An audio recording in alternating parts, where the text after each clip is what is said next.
It was evening by the time Tammy arrived. She noticed that the Union Pacific yards of Cheyenne, Wyoming were not as busy. However, there is actually a good reason for it. It was because of the fact there was a diesel who is known for him switching out trains. Out there, they called it switchers, while they called it on Vineland shunting and switching. In this case, however, Dennis, the yard diesel, who came out in the 70s, looking like an old battered diesel from 1970, with his class being the only ones being privately bought as industrial or used as public railway system engines like him.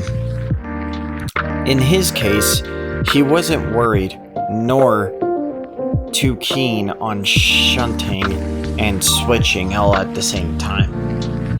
But that did not stop him. He noticed that the locomotive and was shocked that her face showed horrific while she was being switched onto a different track. She was pushed into a shed right next to Bigger. Bigger was an articulation 4014 locomotive. Bigger was in the shed right next to 844, who did not even have a face, however somehow has a voice. But of course, they both saw the locomotive in question, and they saw her as a duplex articulated type, not a full-blown articulation locomotive like Bigger and Steven over there. "What's the matter, engine?" said Bigger. "Yeah, looks like you've seen a ghost," said Steven. "It's probably because I have. I have seen a ghost, but the issue was that it was similar to that of Quinn." The both engines looked at each other and then looked back at her. Indeed, this was a tough situation going around.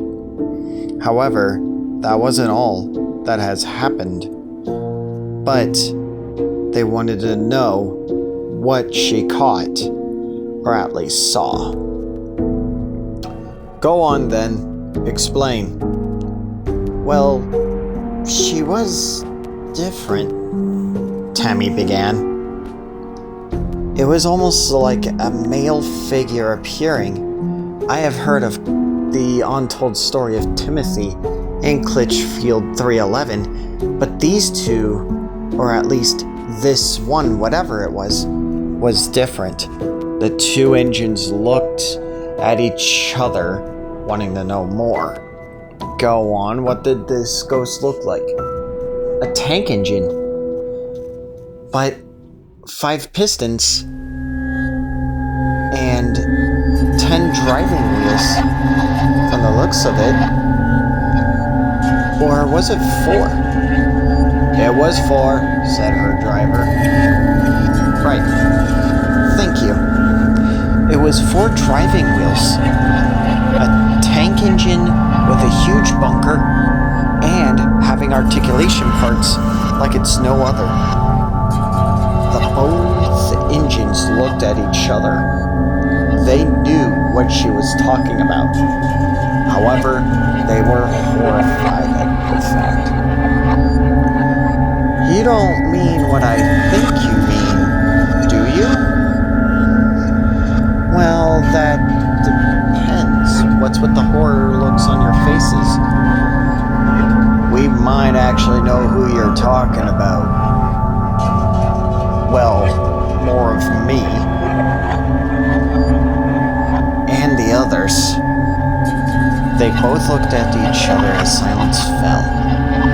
Who was this person or engine. That was Cleaver. Cleaver was an excellent worker. He worked hard and made sure the line between here and Plex City was taken care of. Of course, that was before World War I broke out. During his time of services, he would usually go through Russia, but given that conflict, he actually had to divert himself into a different country. So, where did he go?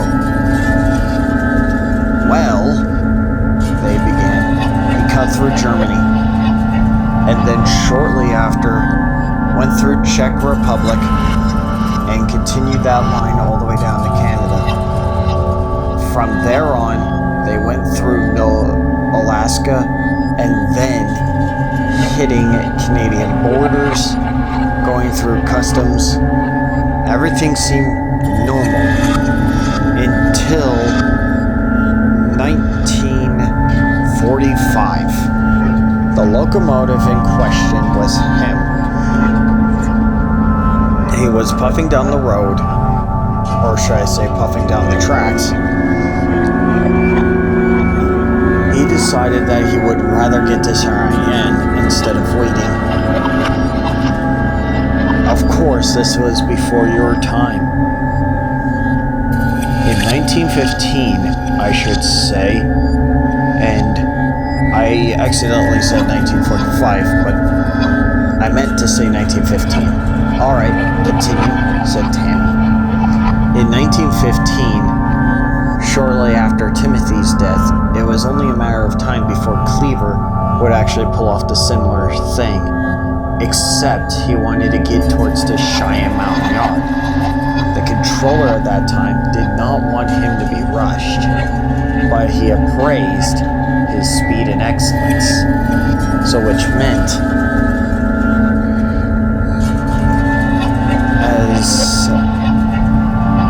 as Stephen yawned, the locomotive in question sped down the railroad.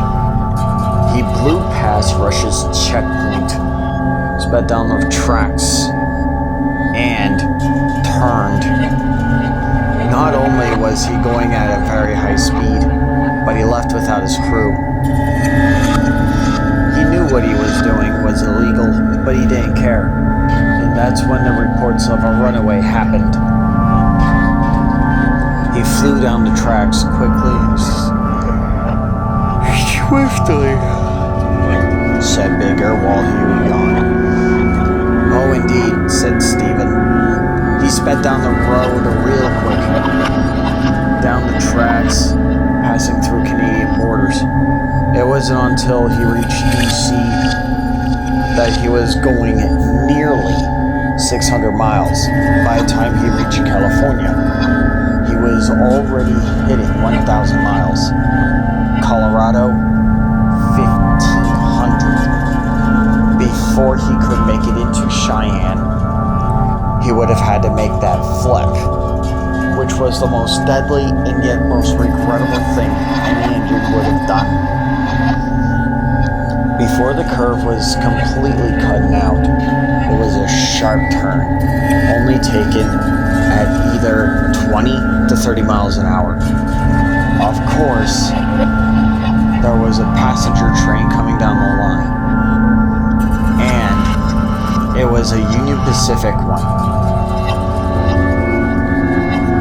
Stephen was speeding down the tracks that day, track speed of 45 miles an hour, which was normal.